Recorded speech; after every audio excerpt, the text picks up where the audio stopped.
Say hi.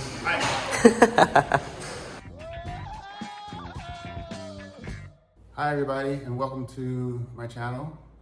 This is Steven from Where Else Philippines. For you new viewers, I hope you find some useful information here. For returning subscribers, glad you stayed with me. So, in this video, I want to talk about the whole process of picking and renovation of the house we moved in.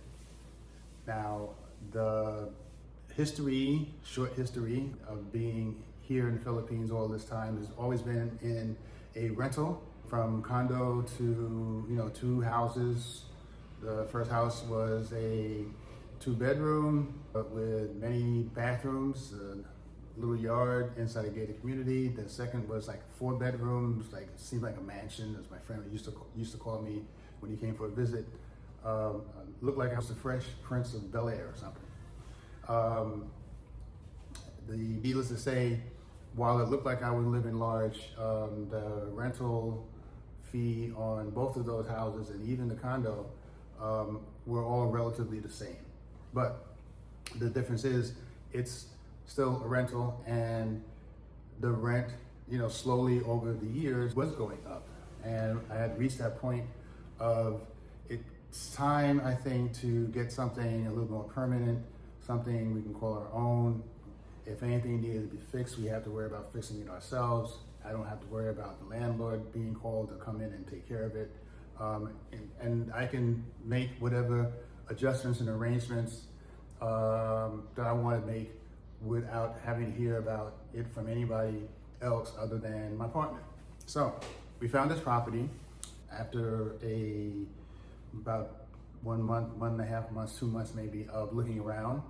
And this was the best property that we came across in terms of location, size, and price. My price was going to be somewhere, around the 3-4 million peso range.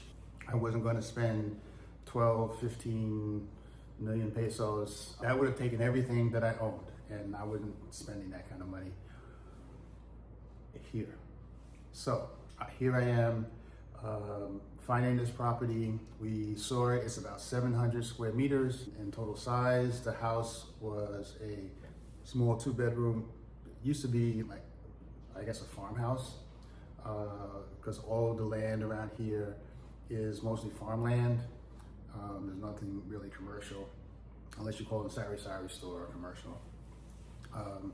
But no high rises, nothing higher than 2 stories. A couple of houses around 2 stories high, but most of them are flat 1 story. Mixture of nice housing, some not so nice, but people live where they have to live how they have to live. And I'm not here to judge or criticize. So when we saw the property, the first thing we noticed was that, the house was small. And by that, I mean that while it was laid out with a nice size and very solid,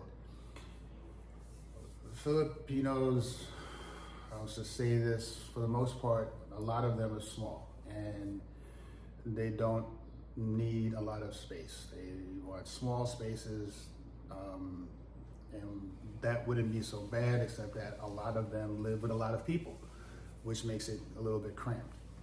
So in looking at this, you come in off a little porch.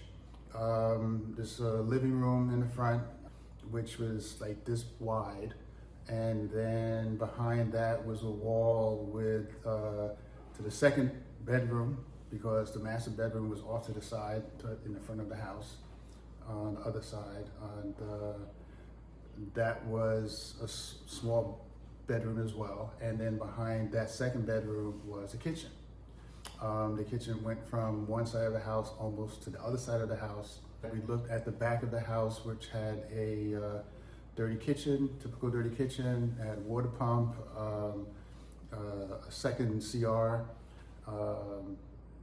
We thought about it. We went back and sat down and drew out a sketch about, well, if I do this and do this and do this, maybe we can work it out. So we talked to a contractor who showed me an example of some of the work that he's done, mostly in the village, which again is like, 2 hours away. But he was willing to take the job. He gave me a price. We came back with him. We showed him a little diagram of what we wanted to do. First, we said we would knock down the wall, the 2 walls that made the second bedroom from the living room, so that the living room to the kitchen would be open. We wanted to actually bring the living room wall out further, so expand the house.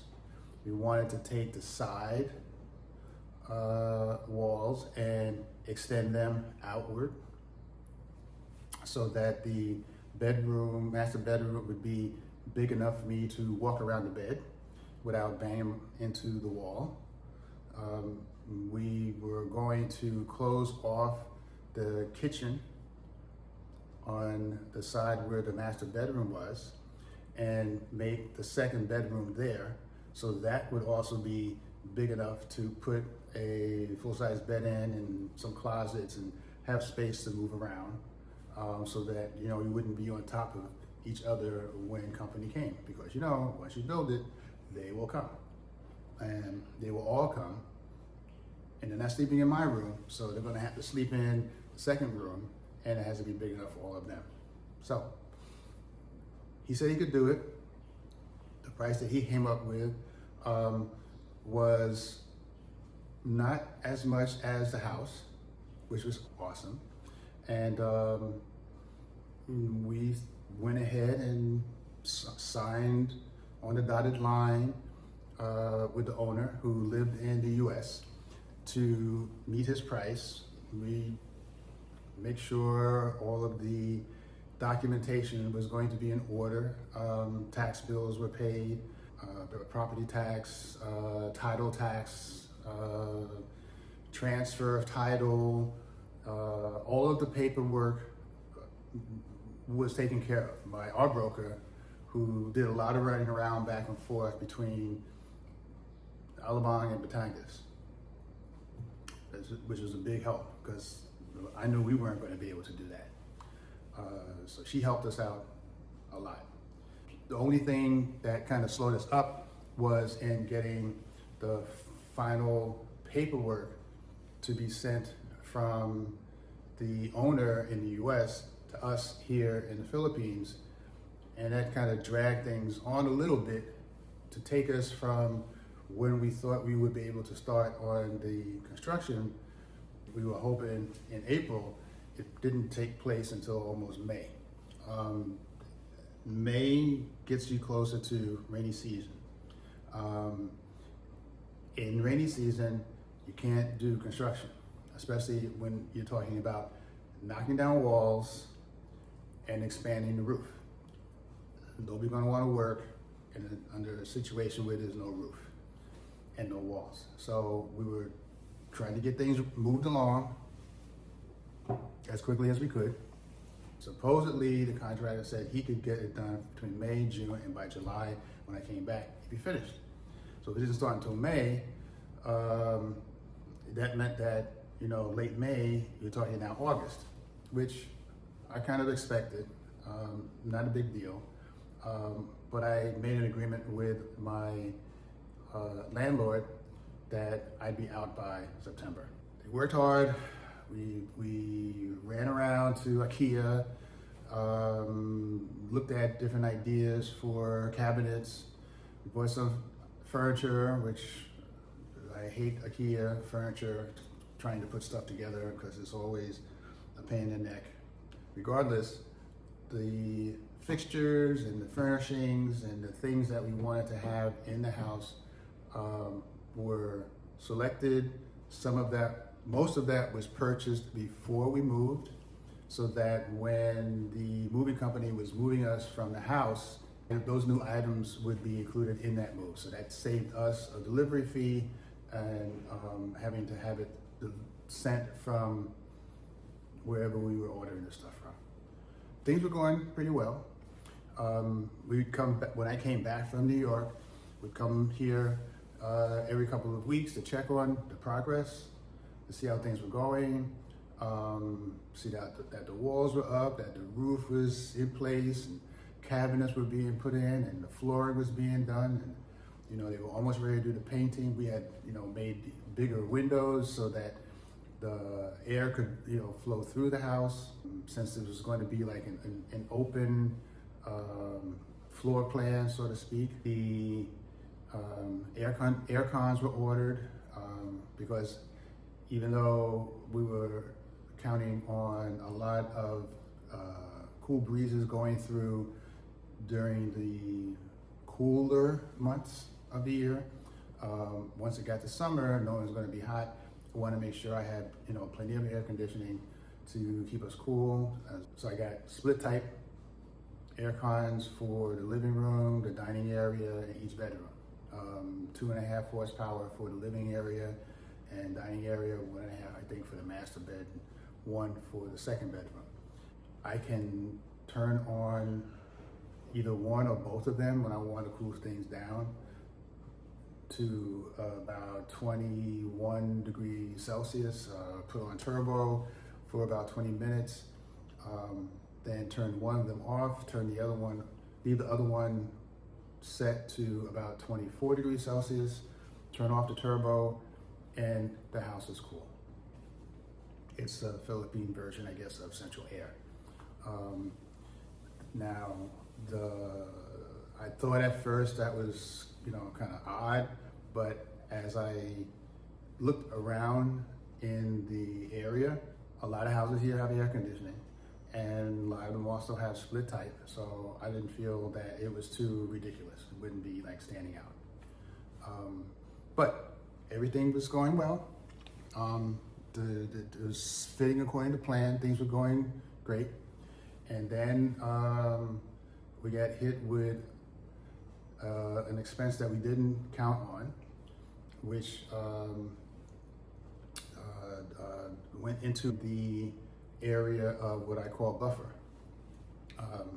Because even though there was a certain amount planned for payment for the house, there was a certain amount planned on payment for all of the paperwork, a certain amount planned for what the broker was going to get her fees, and then there was a little more set aside for the just in case. And the just in case came about when it rained. Rained one day, rained for a couple of days, and then the workers, the contractor sends me pictures of the work as it progresses. Sent me a picture of all the water that hung around after the rainfall in the yard. Some of it looked quite frightening, and it meant that we would have to now build drainage. So, not having thought about that before, which is, I'm glad it rained when it did so that, we weren't caught by surprise. We spent the additional money for building a drainage system so that the water wouldn't stay with us, because I didn't want water hanging around. It would attract mosquitoes, and I didn't want to be stuck with mosquitoes on top of whatever else was going to be stinging me living out here in the damn woods. So the drainage was made. It now drains the water in the yard, off our property, down the road, to the Barangay Road, where it goes into a drainage system that they have on the side of the Barangay Road. Hindsight, wow. It wasn't something that I had considered ever. I suppose the houses that I moved from here to there in the US, you just assume there was going to be drainage, okay? So drainage was never on my mind. And because of that, I didn't think about it when we were here. So thank goodness for the rain, because once that drainage system was put in, next thing we know, we've got us moving in September. And guess what happens in October? That's right. Typhoons. So we had about 5 typhoons over those 2 months. That hit me. Sure, there were more typhoons in the country, but 5 went through my yard. I'm sure that if we did not have drainage, we would have been flooded. We would have lost everything. And I would have been so mad. But the drainage sucked all that water out of the yard. It went off the property through the drainage and onto the Barangay Road. And not that we were the cause of that, but when I looked down the Barangay Road, I could see people passing by like the day after one of the typhoons, walking in waist-high water. And it just proved that the Barangay Road is on a lower sea level wise, I suppose, than we are in our house. So something to keep in mind if you're thinking about doing any kind of building of your own home here in the Philippines, or any place for that matter. I think that unexpected incident was probably the only thing negative I would say involved with the move, but it turned out to be rewarding. It kept me from like losing my head. It was enough for me to remain calm when we moved here. Between the little adjustments of this and little adjustments of that, and the people that were coming by, dropping in to look.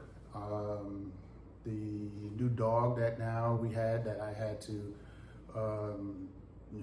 take care of, because that's our protection, so to speak. And he barks, and I let him bark.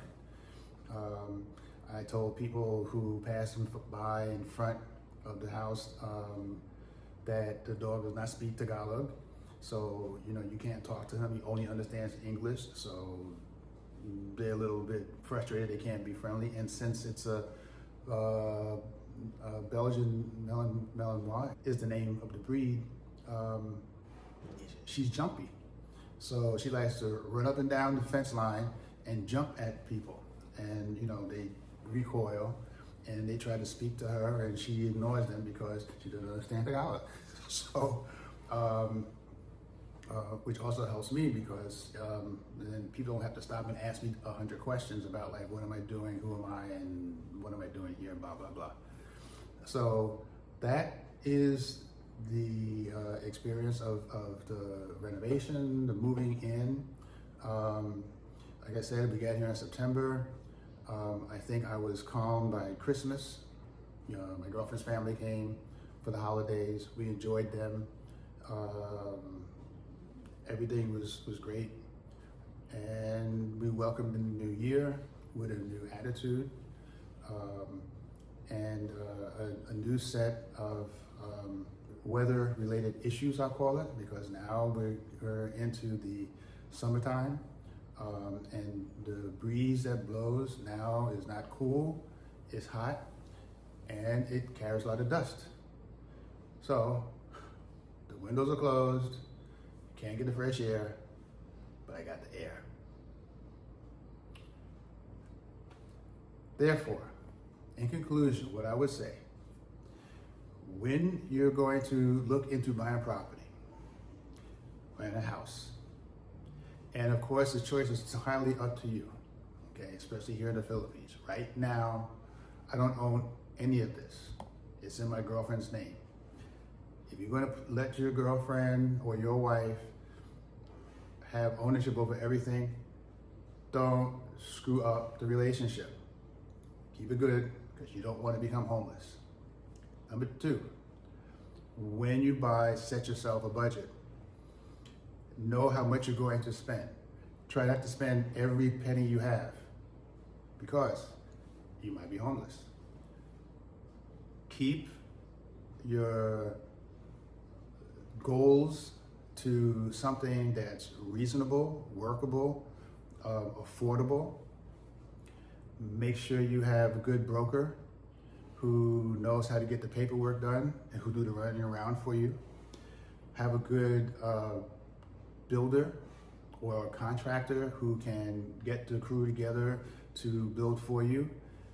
Don't do it in absentia, meaning don't be in the US while they're building it here unless you trust people here immensely. You want to be able to come on site every so often to see for yourself what's going on so that things can be corrected. If I had not been able to do that, there were a couple of things that were not done the way we had set them out to be. In other words, there was supposed to be, for example, a couple of electrical outlets, because I like to have outlets. 2 were missing, actually 3 were missing, but I only asked for them to put in 2 of them. So that was done after everything was built. There was a deck around the outside of the house off the porch that I wanted to go around the whole side of the house that the contractor thought only was going to go to the wall. No, I explained. We had pictures, we had diagrams, and we had conversations. They, oh, okay. So he had to do it. Didn't cost me anything extra because that was already included in what I showed him. So he might have grumbled, but he had to do it. And the only other thing that was done after we moved in was to put in this sort of room divider here behind me, which is really more decorative than anything else. But other than that, it went well. Plan ahead, save your money, get your prices from here and there sooner than later. That's all I got to say about that, about the whole renovation, kind of what we went through, what we had to do, what we had to look out for. And until next time, I'll see you again on the channel and give you an update on some other things that I have to do being here in the province. This is Steven once again. Thanks for stopping in. Where else, Philippines? Thanks for watching. I'll see you next time.